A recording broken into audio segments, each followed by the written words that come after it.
Pero ikinatuwa naman ni Pangulong Bongbong Marcos ang anyay political reconciliation o pagbabati nila ng kalaban noon sa pagkapangulo na si dating Vice President Leni Robredo. Pero si Vice President Sara Duterte may payo kay Robredo. Nasa frontline ng balitang yan si Ria Fernandez.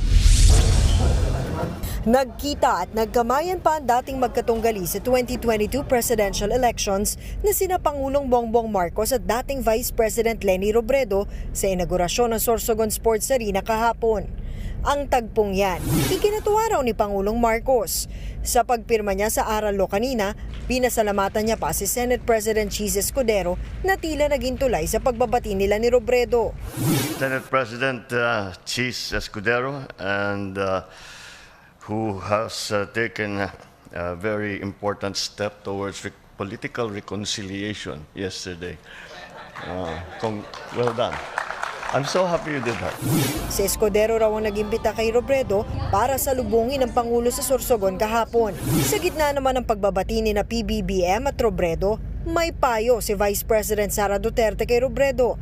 Pakinggan daw ang mga sinabi niya sa press conference kanina. So kung mag-advise ako kay Leni, Ma'am Leni, manood ka ng aking sit down. Yan lang.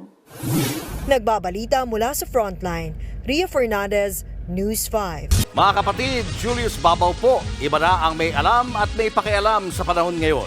Para sa Frontline ng mga balita, mag-follow at mag-subscribe sa social media pages ng News 5.